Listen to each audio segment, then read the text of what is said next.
there has been like a major snowstorm that affected most of the East Coast in the United States, and a lot of businesses were closed yesterday and today, and my job happened to be one of them. So I figured why not use this time and do a Norwegian study time. The first thing I like to do in the morning is to eat my breakfast and to watch Norwegian YouTube. It's one of those ways I can incorporate active immersion while still going about my day. I generally like to watch simply Norsk. It is a channel created by a man named Anders. He is from the west coast of Norway, and his whole channel is built upon exposing people to what the Western dialects are like. And so I like to watch his channel to get exposed to other dialects. And I also find his videos interesting. And I feel like, for me in particular, making sure the content I'm watching is interesting to me really helps me actually want to watch. Now that I have finished breakfast, I moved to my office so that way we could review some Anki flashcards.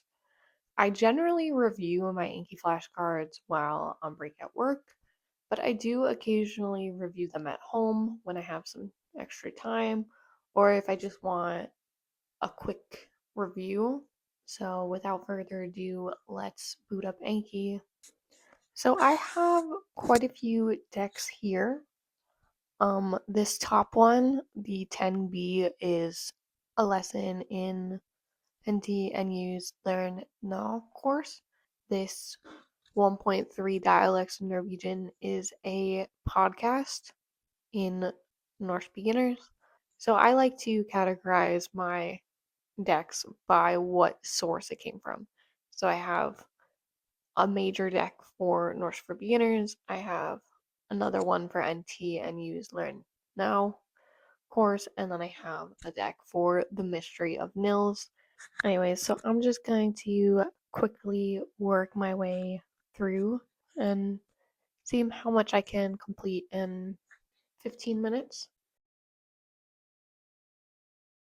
So in 15 minutes, Anki said I studied about 128 cards, which is about 7 seconds per card, which is a little slower than normal, but I haven't reviewed in a couple days, so it is to be expected. Now that I've done some of my Anki flashcards, I think it's a good opportunity to do a NTNU Learn Now lesson. Today I will be working on level 11, section A. I personally like to start with listening to the audio file without reading the text. I find that listening without reading the text really pushes me to use my listening skills.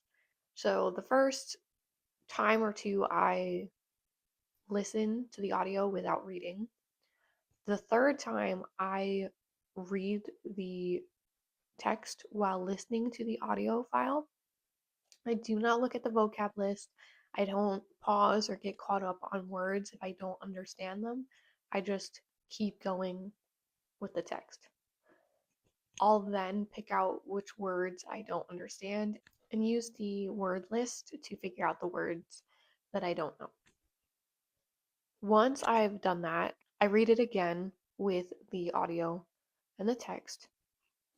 After that, I take a break from reading it and I go through the vocab list word by word. And I listen to the word and then I say the word. Begeistret. Begeistret. Ei dokke. Et dokke. Et dokketeater. Et dokketeater. Et ektepar. Et ekstrapar. Et eventyr. Et eventyr. So I'm essentially shadowing how the audio file says the word.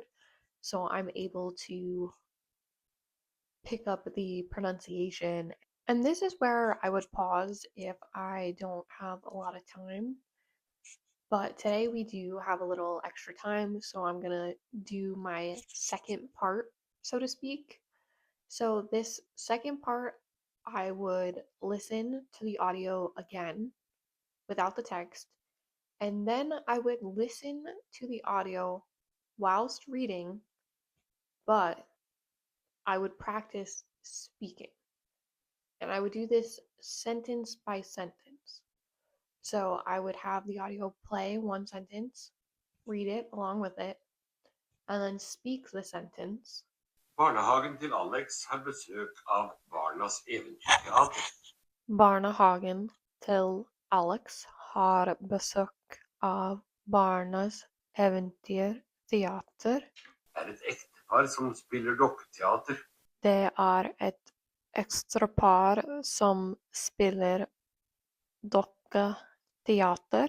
Eli har hørt at de er veldig flinke. Ellie har hørt at de er veldig flinke. And then do that over and over until the article is done. So I would just break it down by sentence so that way I can practice speaking, shadowing the audio file itself. Once I have shadowed it sentence by sentence, I would play the audio file maybe 2 to 3 sentences at a time and repeat those sentences. Det handler om en sur, gammel skomaker som bor alene i et lite hus.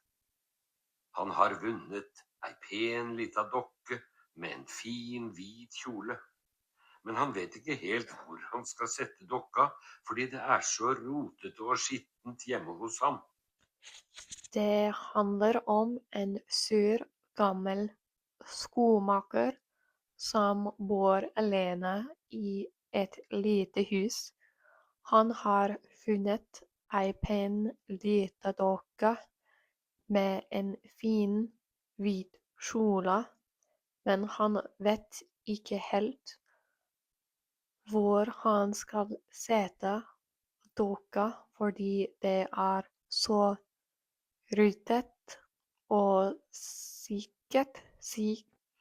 skittet hjem hos ham.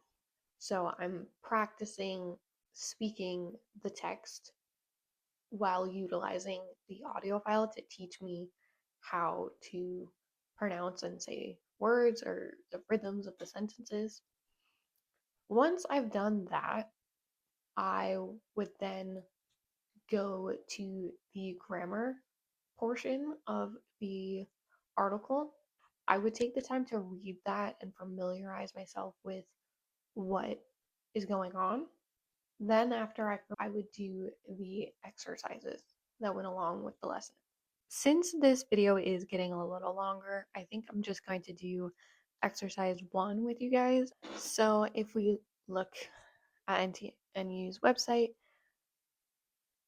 exercise 1, which is 11A.1, is the objective liten.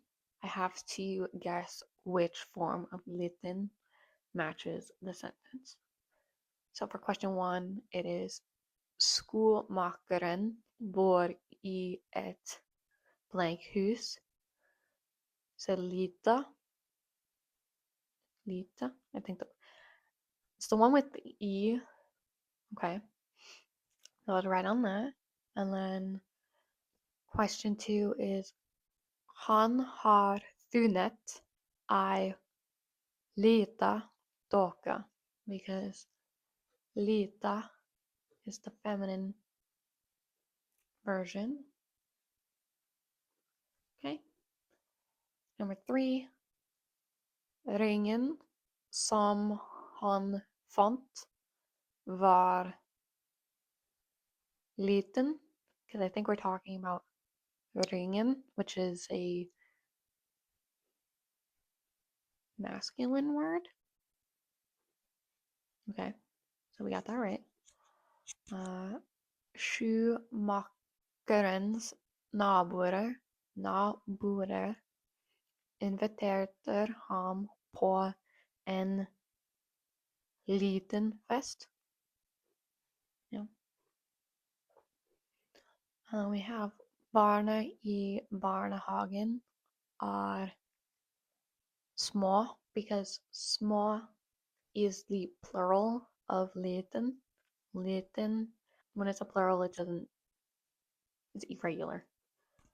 Barna liker den liten forestillingen. No, no. Very lite? No. Little? Why little?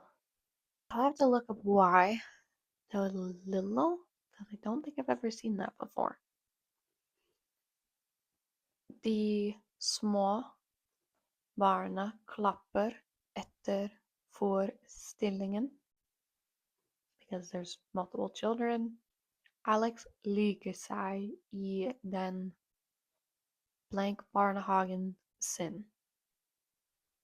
I want to say liten, but it might be Lilla, because I was tripped up on this the last time. Lilla, we'll try. So it was right. So I got 87% of it correct, but I have to check why Lilla is a thing, because I honestly did not ever remember seeing that, but who knows, I might have seen it a while back and just kind of forgot it. I like the fact NTNU has exercises right after the lesson, so that way you're able to see what you can apply and not apply and figure out what you need a little bit more practice on. So this helps me realize I might need a little bit more practice on objectives. As you guys can see, it is a new day. I did wind up completing all of the exercises for section 11A on NTNU's website. Thank you for taking the time to study Norwegian with me. I also want to take a moment and thank all of you who have been following along my journey. At the time I'm filming this, I think I have a little over 270 followers, which is more than I imagined I would have at this point. And I just want to say that I appreciate and notice all of you. Additionally, I want to address some comments asking about me creating a Facebook group or a Discord channel. I am open to the idea. I just think it might be best to wait until I'm a little bit further along in my Norwegian learning journey. Currently, I am interested in incorporating more Norwegian speaking within my routine. Ideally, I would say maybe 2 to 3 speaking sessions a week of 15 to 20 minutes long. If any of you are interested in speaking Norwegian with me, please send me a DM on Instagram. I think Instagram would be the easiest platform.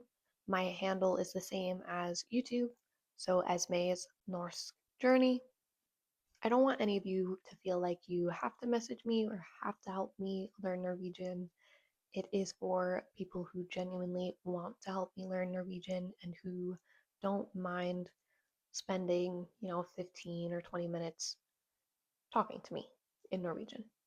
And of course, thank you for watching today's video. Vi snakkes igjen. Tusen takk. Ha det bra.